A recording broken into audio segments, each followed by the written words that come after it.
3교리교 사주의 일진사주명리학 제2167강 시작하겠습니다. 오늘은 양력으로 2024년 10월 12일이고요. 음력으로는 2024년 9월 10일입니다. 오늘 명시 갑진년, 갑술월, 기유일이 되겠고 일진은 기유가 되겠습니다.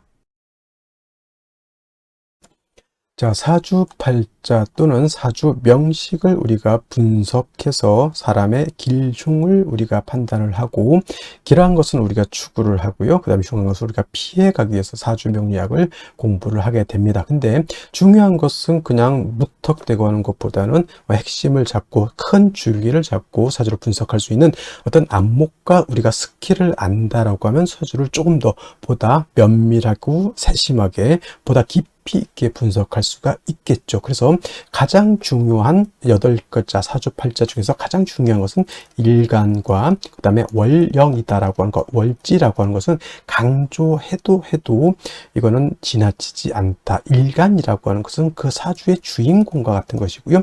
월령이라고 하는 것은 그 주인공이 태어난 사회적 배경 같은 것이다, 또는 집안 환경과 같은 것이다 라고 이렇게 볼 수 있죠. 자, 주인공이 예를 들어서 태어났는데 농부일 수도 있고요. 주인공이 태어났는데 회사원일 수도 있고, 주인공이 태어났는데 뭐 대통령일 수도 있죠. 또는 그 일간이 어느 월령에 태어났느냐에 따라서, 그죠? 뭐 미국에서 태어날 수도 있는 것이고, 한국에서 태어날 수도 있는 것이고, 산간 지역에서 태어날 수도 있는 것이고, 어촌에서 태어날 수도 있는 것이죠. 그런 배경들이 굉장히 중요하다라고 하는 겁니다. 일간의 특성이라고 하는 것을 아는 것이 그만큼 중요하다는 이유가 바로 지피지기면 백정백승이라고 해서 나를 아는 것이 그만큼 중요한 것이고, 그 다음에 상대라고 하는 것은 지피지기 명리학적으로 제가 응용해서 말한다고 하면, 지피지기에서 나를 아는 것은 주인공, 나를 일간을 아는 것이고요. 그 다음에 상대방을 안다라고 해서 내가 태어난 원령, 즉 내가 태어난 배경이 어떤 배경에서 태어났느냐를 알고 아는 것이다 라고 해서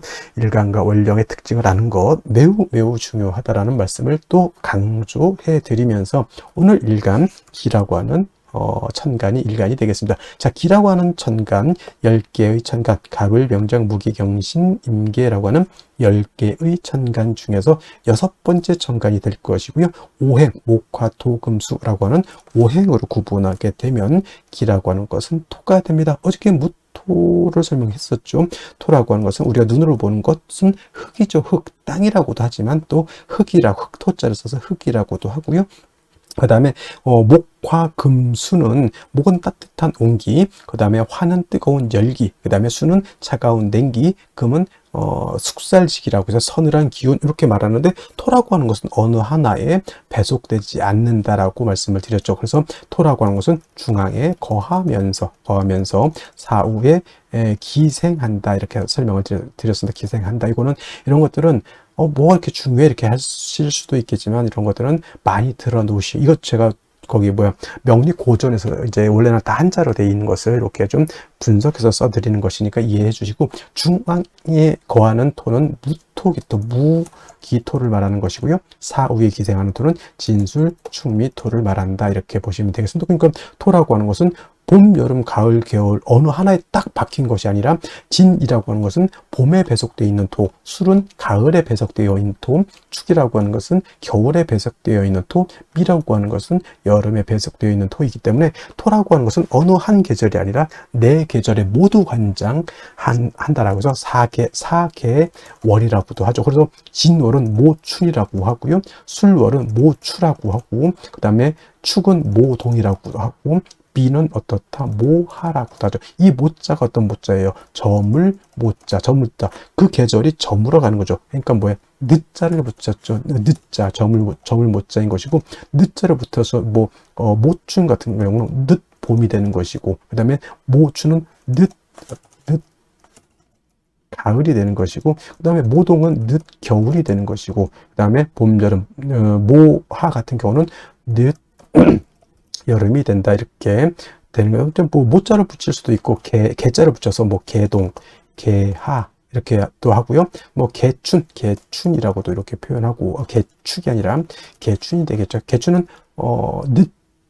늦끝 개자니까 봄의 끝이라고 하는 뜻이다. 그래서 항상 이 진술 충미는 그 계절의 끝을 말하면서 환절기가 되고, 이쪽 계절과 저쪽 계절을 연결시켜주는 그런 완충 작용을 하는 그러한 계절이다라고 보시면 되겠습니다. 그래서 딱히 어느 계절이 아니라 그 모든 계절을 다 관장하는, 쉽게 말하면 오지랖 넓은 오행이 또 토라고 하는 것이다 라고 이렇게 볼 수 있죠. 그래서 토라고 하는 사람들이 사람이 어느 독시라고 사람이 좋습니다. 이쪽 사람도 다 이렇게 좋게 봐주고 저쪽 사람도 다 좋게 봐주고 이쪽과 저쪽을 연결시켜주는 중개업 같은 거를 또 잘 하는 것이 또 무토일간 기토일간이죠. 결혼 중매, 직업 속에서 이런 것들이 있죠. 그 다음에 중개 중매, 예를 들어서 비서실 같은 게, 대통령 비서실 같은 그러한 쪽에서도 일하는 사람, 대기업 비서실 같은 것도 해당이 될 수 있겠죠. 이쪽과 저쪽을 연계시켜주는 그런 역할 같은 직업을 하면 잘하는 것이 바로 토일간들이다라고 보시면 되겠습니다. 그 다음에 토라고 하는 것, 색깔은 노란색이 되겠습니다. 색깔 노랑이 되겠고, 목은 파란색, 그 다음에 화는 빨간색, 금은 하얀색, 수는 검정색, 토는 노란색. 그래서 중앙에 있는 나라를 보면 대체적으로 원래 이게 명리학의 대체적으로 중국에서 나왔잖아요. 그래서 중앙이라고 하는 것은 중국을 뜻하고, 산으로 와서는 곤륜산이라고 해서 저기 에베레스트 산을 세계 중앙으로 이렇게 본다라고 하는 것. 그래서 중국 사람들이 노란색이기 때문에 중국 사람들이 어떤 색깔을 좋아하죠?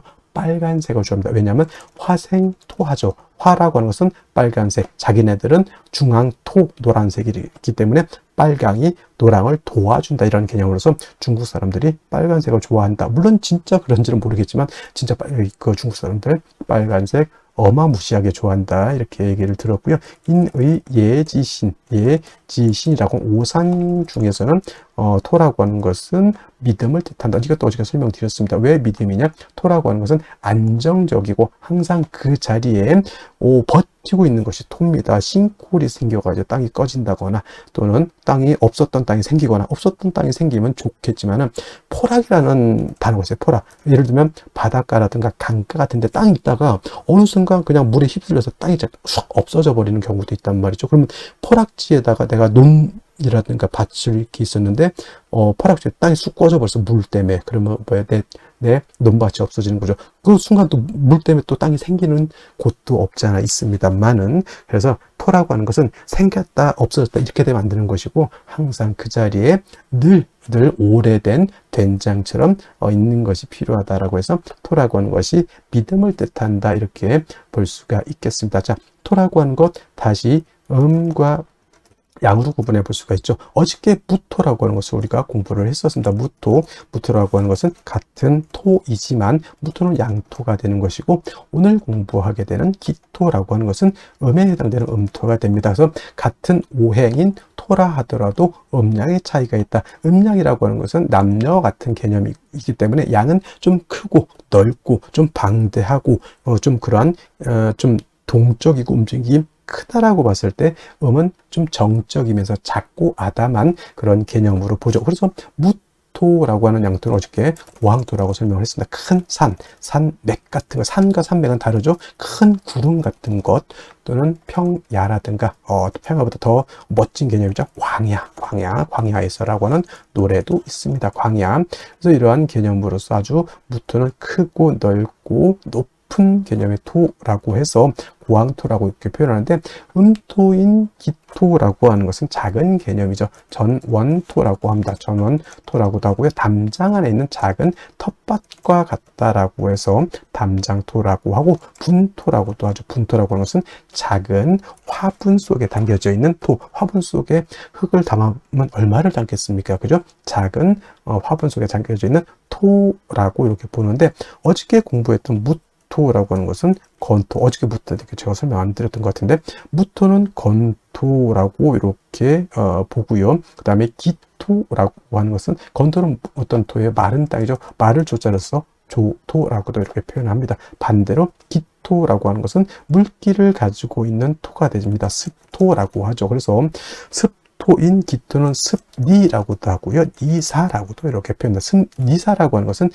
진흙 니자에다가 모래사자, 진흙 있죠. 물기가 있어서 자작자작한 뻘 같은 개념, 갯벌 같은 그런 개념으로 보시면 되겠고요. 습니도 같은 개념입니다. 그래서 우리가 흔히 배울 때 토생금 한다라고 하죠. 토생금. 토가 금을 생할 때 건토는 생금 불능이고요. 습토라야 생금 가능하다라고 하는 것도 여러분들 꼭 기억해 두시면 좋겠습니다. 예를 들면 일간이 경금, 신금이거나 경금이나 신금일간이거나 또는 경금, 신금이 용신인데 약해. 그때 토로서 금을 생할 때는 무토로서는 생각이 안 된다는 얘기입니다. 기토 또는 지지로 습토는 진토와 축토라야지만 금을 생할 수 있고 무토 또는 지지로 미토 그 다음에 술토는 생금이 불능하다. 이거는 건토는 금을 생할 수 없다라고 하는 것. 그럼 무토는 용도가 없으니까 아니죠. 무토는 술을 갖다가 제할 때 특히나 임수를 제방하는 공력은 기토는 거의 능력이 없다라고 보고요. 임수 큰 물을 갖다가 막는 데는 우리 무토가 있어야지만 물을 막을 수 있다. 우리가 토목공사라고 하죠. 토목공사. 그때 느낀 토목공사의 느낌은 기토가 아니라 바로 무토 개념으로 이렇게 생각하시면 되겠습니다. 그래서 기토라고 하는 것은 작은 텃밭이고 무토 같은 경우는 일간이왕하면 간목, 병화, 개수를 쓴다고 했지만 기토는 작은 텃밭이기 때문에 이미 화초가 심어져 있는 뭘로 본다? 그냥 심어져 있는 화분 같은 것 아니면 화초가 심어져 있는 텃밭 이렇게 생각하시면 돼요. 그래서 굳이 기토가 왕하다 하더라도 간목은 필요가 없겠고 이미 화초가 심어져 있기 때문에 따뜻한 햇볕과 병화와 뭐가 필요하다? 개수만 있다라고 하면 기토로서 용도가 나타날 수 있다. 물론 기토가 간목을 쓰는 경우도 없지 않아 있습니다. 기토가 예를 들어서 진술충묘월에 태어나서 왕하다거나 무토가 정관에 투출을 한다거나 그런 경우에는 예외적으로 간목을 쓰고요. 그 다음에 묘월의 기토는 간목을 쓰는 경우가 있습니다. 그래서 전혀 안 쓴다라고 하는 개념은 아니고요. 무토는 왕하면 무조건 간목을 써야 되지만 기토는 왕하더라도 특별한 경우가 아니고 저는 무토는 일단은 차치하고 병화 개수를 위주로 쓴다 말씀드렸던 것처럼 4, 5, 묘월 뜨거운 여름 같은 때는 개수가 핵심 관건이 되는 것이고요. 해자, 축월, 겨울 같은 경우에는 병화가 핵심 관건이 된다. 이렇게 기억해 두시면 크게 어려움 없이 기토를 이해할 수 있겠다라고 말씀을 드릴 수 있겠습니다. 자, 다음으로 월령에 대해서 살펴보도록 하겠습니다. 월령이라고도 하고요. 월지라고도 합니다. 월지. 다음으로 월원이라고 이렇게 표현하기도 하는데 월령, 월지 정도 용어 기억해 두시면 되겠고요. 월원이라든가 또는 제강이라고도 이제 이 자리를 표현하는데 이 월령, 월지, 월원, 제강이라고 하는 것은 다 똑같은 말인데 월주의 지지를 말한다라고 하는 것. 네 지지가 있죠. 연지가 있고 월지가 있고 그 다음에 일지가 있고 그 다음에 시지가 있는데 제일 중요한 것, 네 지지 중에서 중요한 것은 바로 이 월령이 된다라고 하는 것. 왜 그럴까요? 계절의 개념을 가지고 있는 것이 네 지지 중에서 바로 이 월지가 해당이 되는 것이고 이 계절이라고 하는 것은 우리가 쉽게 말하면 추나 추동을 말하죠. 봄, 여름, 가을, 겨울을 말하는 것인데 이 월령, 월지 안에는 왕세와 한열의 개념을 가지고 있다. 왕세라고 하는 것은 왕상, 휴수, 포태법으로 이렇게 배우죠. 왕상, 휴수, 사까지 이렇게 표현을 하고요. 그 다음에 한열이라고 하는 것은 한난, 조습을 의미한다라고 해서 이 왕세라고 하는 것, 어떤 오행이 왕하냐 약하냐, 특히나 일간이 왕하냐 약하냐가 굉장히 중요하겠고요. 그 다음에 한열, 한난, 조습이라고 하는 것은 사주가 뜨거운지 차가운지 건조한지 또는 습한지를 알아보는 것이 바로 이 월령을 통해서 우리가 알 수 있다. 그래서 이 월령이라고 하는 것은 일간 다음으로 중요한 그런 개념을 가지고 있는 그런 글자가 되는 것이다 라고 볼 수가 있겠고, 그 다음에 이 왕세라고 하는 것, 그 다음에 한열이라고 하는 것은 반드시 중화를 이루어야 된다. 중화라고 하는 것을 추상적으로 그냥 중화가 좋다. 물론 당연히 중화가 좋겠죠. 근데 무엇을 중화를 시키는지를 알아야 되는 겁니다. 그래서 명리학에서는 왕세와 한열이라고 하는 것을 중화시키는 것을 굉장히 중요하게 여긴다라고 하는 것이고, 그 다음에 지금 이제 술월이 되겠습니다. 원령으로는 술월이 되는 것이고, 그 다음에 이 술월이라고 하는 것은 절기로 봤을 때는 한로와 상강으로 이렇게 구분해 볼 수가 있다. 한로와 상강으로 이렇게 되어 있는데, 중요한 것은 한로가 되어야지만 월이 어디에서 유월에서 지금 술월로 이렇게 전환이 된다라고 하는 것. 그리고 신유술월이라고 하는 세 개의 계절이 월이 있는데, 신유술월 모두 계절로는 가을이다. 신월은 우리가 초추라고 설명을 했고요. 그 다음에 유월은 중추라고 설명을 했고, 지금 설명하는 술월은 이제 모추라고도 하고요. 그 다음에 개추라고도 하고 만추라고도 합니다. 쉽게 말하면 늦 가을이 되는 것이고, 바로 이 술월이 다음 계절로 넘어갈 때는 입동으로 넘어가면서부터 해자축월이라고 하는 겨울로 넘어가는 것이다라는, 그래서 이제 신유술월 제가 설명할 때 항상 환절기가 된다. 환절기. 그래서 술월 같은 경우에는 가을에서 어디로? 겨울로 넘어가는 환절기가 된다. 그래서 술월 같은 경우에는 그 지장간에 정화라고 하는 것도 들어가 있지만은, 술토를 어떤 분들이 정화가 들어가 있으니까 온토, 따뜻한 토로 이렇게 생각하는데, 술월의 틀은 겨울과 맞닿아 있는 그런 계절이기 때문에 기후 자체는 굉장히 차갑고, 또 한 가지 중요한 것, 건조하다. 차갑고 건조한 것이 이 술월의 특징이 되겠습니다. 그래서 술토가 영활해지기 위해서, 용도가 있기 위해서는 반드시 따뜻해져야 되고요. 그 다음에 물이 있어줘야 되는 것이죠. 그래서 술월 같은 경우는 기본적으로 어느 일간이냐를 일단 막론하고, 병화라고 하는 것과 개수라고 하는 것으로서 일단은 술월의 기후를 갖다가 병화로 따뜻하게 해줘야 되는 것이고, 그 다음에 술월의 건조한 그런 기후를 갖다가 수가 있게 되면은 술토를 갖다가 윤택하게 만들 수 있게 되는 것은, 선생님 정화는 안 되겠습니까?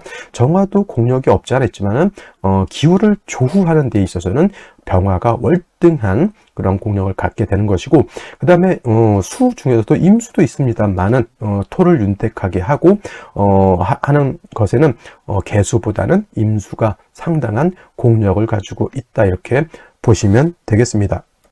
자, 또 다음으로 술월 같은 경우는 토가 왕한 토왕절이죠. 원래는 신유, 술, 서방이라고 해서 원래는 금이 왕한 계절이지만은, 실질적으로 금이 왕한 계절은 요 신유월이 금이 가장 강하죠. 신월은 금의 뭐가 된다 그랬습니까? 금의 임관지가 돼서 왕한 것이고, 유는 금의 제왕지가 돼서 가장 금이 왕한 계절이라고 하면, 술월은 신유, 술, 서방이 있기 때문에 금의 기운이 없지 않아 있지만은, 술월은 기본적으로 토가 왕한 계절이다. 그래서 술토라고 하는 것을 지장간으로 이렇게 보게 되면은 어떻게 되어 있느냐? 신금이라고 하는 것이 들어가 있고요. 그 다음에 정화라고 하는 것도 들어가 있고, 그 다음에 본기 무토라고 하는 것이 들어가 있죠. 그래서 진술, 충미, 토라고 하는 4개의 토는 지장간에 다 3개씩 들어가 있는데, 이 지장간 안에 들어가 있는 글자를 모두 쓸 수가 있다. 모두 쓸 수 있다라고 하는 뜻은 뭐냐면, 격으로도 치용할 수가 있겠고, 또는 용신으로도 사용할 수가 있다. 그래서 술 중에 있는 신금을 용신으로 쓸 수 있고요. 술 중에 있는 정화도 용신으로 쓸 수가 있겠고, 술 중에 있는 무토 당연히 용신으로 치용할 수 있다. 만약에 신금이라고 일간에 상관없이 신금이 천간에 투출되어 있다. 그러면 이 신금을 가지고 격을 잡습니다. 예를 들면 간목이다라고 하면 정관격이 되는 것이고, 임수라고 하면 정인격이 되는 것이고, 이렇게 본다라고 하는 것이죠. 그 다음에 정화 천간에 투출을 하게 되면 일단은 이걸 가지고 격을 잡는다라고 봅니다. 그래서 예를 들어서 일간이 간목이었다 그러면 상관격으로 보는 것이고, 임수라고 하면 정제격으로 이렇게 볼 수가 있는 것이다. 그래서 그 지장간을 쓸 수 있다라고 하는 것은 격으로도 치용할 수 있고 용신으로도 치용할 수가 있다라고 하는 개념으로도 이렇게 보시면 되겠습니다. 그 다음에 또 한 가지, 술월이 중요한 것. 술월은 그냥 여러분들 그냥 토라고만 생각하시면 안 되고요. 술월 같은 경우에는 인오술 화국을 형성할 수가 있겠죠. 인오술 화국. 그 다음에 지지로 진술, 충미, 토 등이 다시 많아질 수도 있습니다. 그리고 묘술, 화도 될 수가 있겠죠. 그래서 단지 토만 왕한 것이다라는 생각을 버리시고요. 인오술 화국이 되면 술월이라고 하더라도 화가 왕한 기운을 띠게 되는 것이고, 토가 진술충묘월에 토가 다시 많게 되면 그야말로 토왕절에 토가 이제 왕해지는 것, 묘술 합화도 될 수 있다라고 하는 것. 그 다음에 또 한 가지 신유 술 방합도 형성할 수 있다. 그래서 술월에 이 토가 왕하지만 예를 들어서 신금이 이렇게 신금이 이렇게 있다거나, 또는 신유금이 또 있다던가 이렇게 하게 되면 금이 다시 왕해진다라고 하는 것. 그래서 진술중미월은 그냥 단순히 토가 왕하다 이렇게 보시지 말고요. 이 월령하고 타지지가 어떻게 결합을 하느냐에 따라서 보다 금이 왕해질 수도 있고 수가 왕해질 수도 있고 토가 왕해질 수도 있고 목이 왕해질 수도 있다서 변화가 굉장히 많다. 여기까지 여러분들 생각해 두시면 되겠습니다.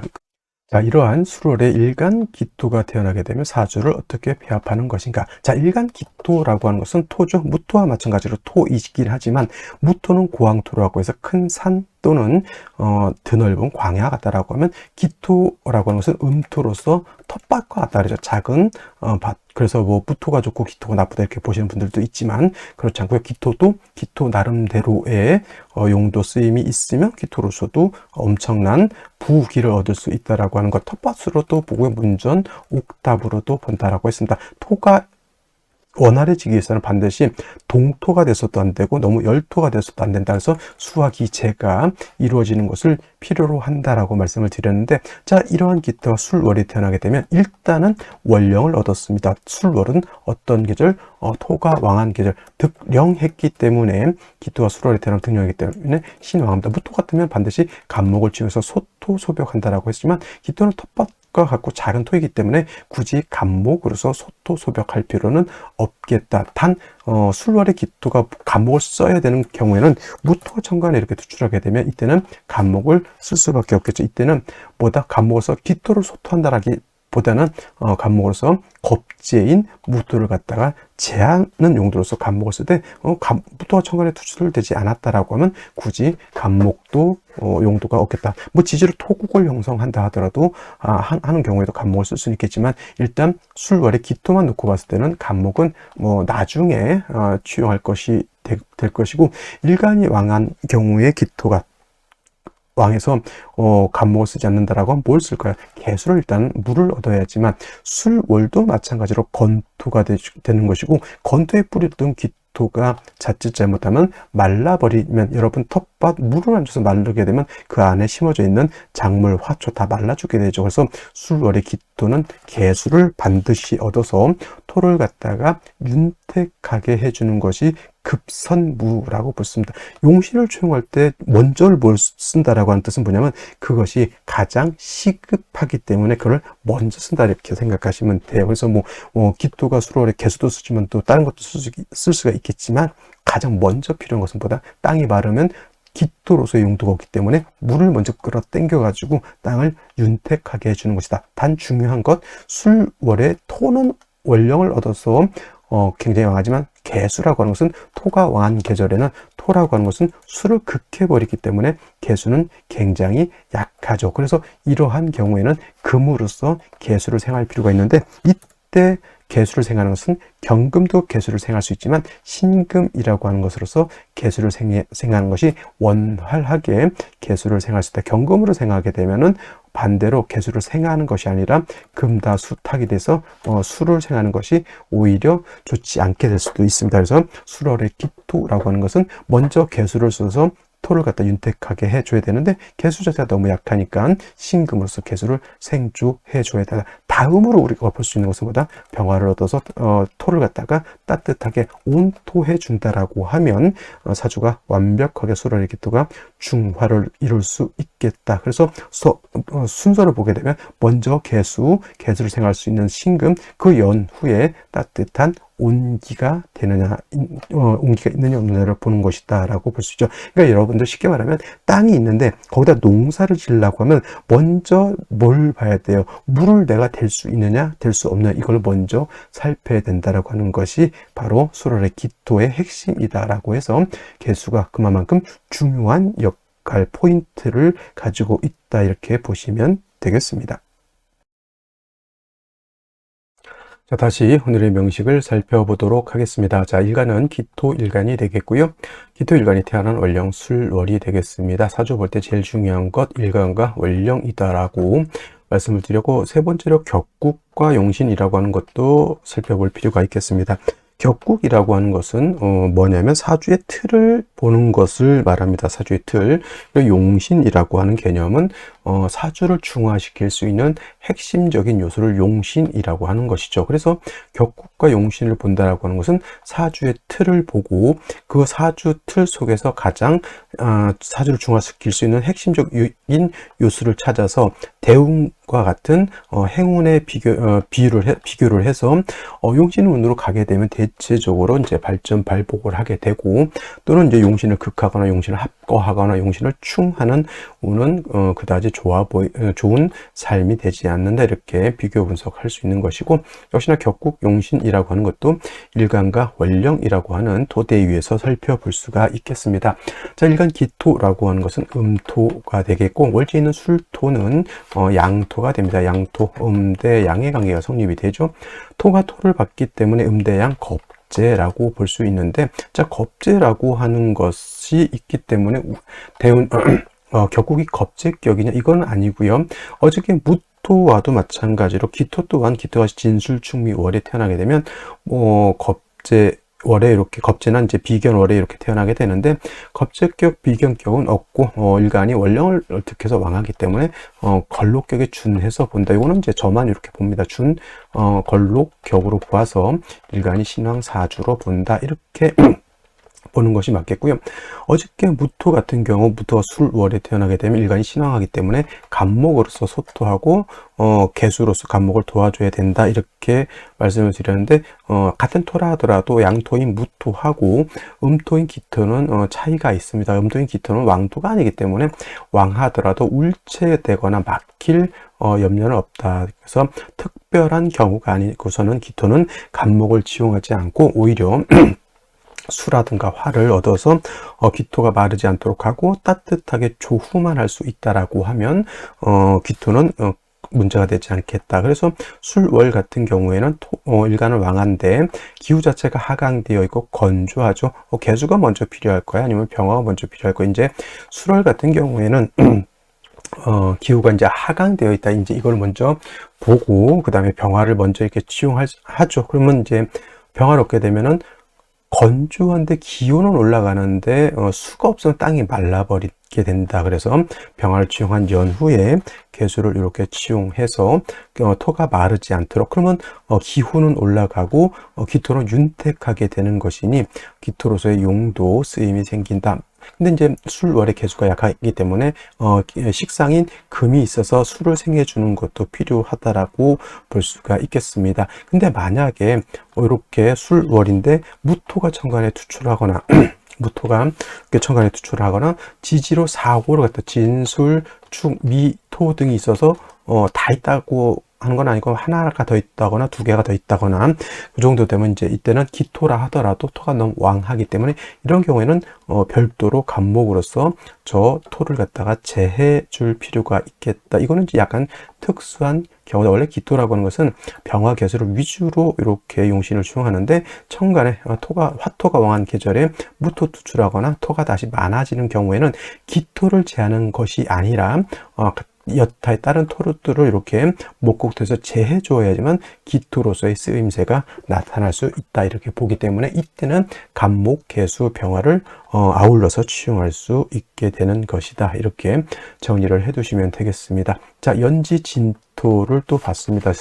토방절인 술월의 진토를 봤죠. 다 겁재이긴 하지만 이거 진술충이 된다라고 하는 거, 갑진년 갑술월은 이렇게 진술충이 되는데, 진술충이 되면 술중에 있는 정화는 개고가 돼서 천간으로 이제 목에 날아간다라고 보기도 하고, 진중에 있는 개수, 을목 또는 술중에 있는 신금은 땅속에 매몰이 된다. 그래서 용도가 크게 떨어진다, 이렇게 보기도 하는데, 그거는 이제 술중 정화 같은 경우는 큰 의미는 없고, 예를 들어서 수가 필요한 경우에 진중 개수가 이렇게 땅속에 매몰되는 것은 좀 문제가 있겠다라는 생각이 듭니다. 월간에 간목이 투출되어 있고요. 그 다음에 연간에도 간목이 투출되어 있습니다. 진술충한데 간목 두 개, 토다 목절이 될 가능성이 개연성이 굉장히 크고요. 그 다음에 일제유금이 있어 기유 일주가 되는데, 자, 이렇게 보게 되면 일단은 화가 없습니다. 진술충에서 술중 정화는 날아가 버렸고요. 진중 개수 을목은 매몰되어 버렸기 때문에 화도 없고 하고 물도 없다라고 해서 화도 없으니까 어떻게 돼요? 기온은 하강되어 있고요. 그 다음에 수가 없으니까 매우 건조한 우리가 고비 사막 같은 기온은 차가운데도 물이 없으면 사막화가 될 수밖에 없겠죠. 땅은 마를 것이고요. 나무는 고사 말라서 죽게 될 것이다. 생시에서라도 수, 화를 같이 봐서 수는 기토를 윤택하게 하고 관목을 생해주고 화는 따뜻하게 조해야 될 필요성이 있겠다. 이렇게 정리를 해볼 수가 있겠습니다. 자, 생시 보도록 하겠습니다. 자, 생시 갑자시를 먼저 보도록 하죠. 자, 간목이 이렇게 세 개가 있으면 정관 세 개 좋을 것이냐 나쁠 것이냐. 딱 부러지는 정관 하나가 뿌리가 튼튼한 게 좋은 것이지 잡다하게 많은 것은 과유불급이라고 해서 마치 없는 것과 같다. 이 기토 하나가 여기도 정을 주고 여기도 정을 주고 여기도 정을 주고 여자 같은 경우 뭐 정조관념이 희박할 수도 있다 이렇게 판단할 수도 있는 것이고요. 일단 생시에서 자수라고 하는 것은 물을 얻었습니다. 일단 목을 생해 줄 수도 있겠고 기토를 윤택하게 해줄 수도 있겠지만 화가 없으면 어떻게 돼? 기온은 하강되어 있는데 물만 있으면 글쎄 거기에 심어져 있는 간목, 거기에 심어져 있는 화초들이 잘 자라기는 좀 어렵지 않을까요? 그럼 운은 어디로 가야 돼요? 이거는 화운으로 가서 일단 조후가 되어야지만 기토로서의 쓰임 용도가 생길 수 있다 이렇게 보시면 되겠고요. 병인시 같은 경우에는 병화가 청간에 투출되어 있고 이렇게 되면 이제 인목에 간목이 두 개가 뿌리를 내릴 수 있죠. 어차피 기토 자체는 뿌리가 있으니까 튼튼하니까 병화가 있어 조후도 합니다. 이 사주 그러면 뭐가 가장 문제일까요? 수가 없어서 건조하다라고 하는 것이 문제. 이렇게 되면 나무 마르고 땅 마르고 이렇게 되겠죠. 그래서 이거는 수운을 만나는 것이 가장 합리적이다라고 볼 수가 있겠고요. 정묘시 같은 경우에는 일단 묘유충 되는 것이 일단 좋게 볼 수 없습니다. 무진시 같은 경우에는 이렇게 이제 진유합금하죠. 역시나 이것도 마찬가지로 여러분들이 헷갈리시는 것들이 진유합금이니까 금이 있으니까 물이 필요 없다 이렇게 생각하실 수도 있겠지만 금과 수는 완전 다른 겁니다. 금은 수를 생할 수는 있지만은 물이 있어야 수를 생하는 것이지 물이 없으면 건조해지는 것이죠. 물론 요 개수는 진중개수는 날아가 버렸고요. 요 진중개수는 아직 살아 있습니다만은 토가 이렇게 많은 상태에서 여기 조금 암장되어 있는 진중 개수 가지고는 먹고 살기 어렵다 이렇게 볼 수가 있겠고 이 기사시도 마찬가지 수가 들어온 건 아니란 말이죠. 이것도 기사시 마찬가지고 경호시 마찬가지고 임신시 마찬가지입니다. 수가 부족한 화는 얻을지언정 수가 부족하니 뭐 기사시 경호시 병인시 뭐 이런 생시들은 다 수운을 만나는 것이 좋은 것이고 만약에 반대로 임신 계유시 같은 경우에는 자 임신시 임수가 신의 뿔을 두고 총알에 투출되죠. 계유시도 개수가 투출되죠. 그러면 이렇게 되면 이제는 반대로 뭐가 부족한 거예요? 화가 부족한 거죠. 이때는 화운으로 가는 것이 좋을 것이다. 그래서 생시에 따라서 화운이 좋을 수도 있고 생시에 따라서 수운이 좋을 수도 있겠다 이렇게 차이가 나는 겁니다. 그래서 어떤 분들이 가끔 태기를 해서 저한테 물어보는데 어떤 집에서 태기를 했는데 생시는 안 알려주고 날짜만 덩그러니 주면서 이날 아무 생시나 나도 좋다 이렇게 이렇게 태기를 해주신 분이 있다라고 합니다. 이거 굉장히 위험합니다. 생시에 따라서 대운의 향방이 달라지게 되는데 생시 없이 날짜만 생년 월일까지만 그럼 태기를 뭐하러 합니까? 그죠? 그냥 내가 알아서 낳고 말지. 그렇게 해주는 데도 있다고 하는데, 그건 태길이 아니다. 이렇게 말씀드릴 수 있겠고요. 오늘도 마찬가지로 생시에 따라서 희비가 크게 엇갈리는 그런 경우죠. 어느 생시는 아들로 태어나야 되는 거고, 어떤 생시는 딸로 태어나는데, 이렇게 크게 달라져. 아들인데, 이럴수록 금수가 많다. 이렇게 되면 또 문제가 될 수도 있겠다라는 생각을 해볼 수가 있겠습니다. 자, 오늘 여기까지 설명드리도록 하겠고요. 저는 내일 또 찾아뵙도록 하겠습니다. 감사합니다.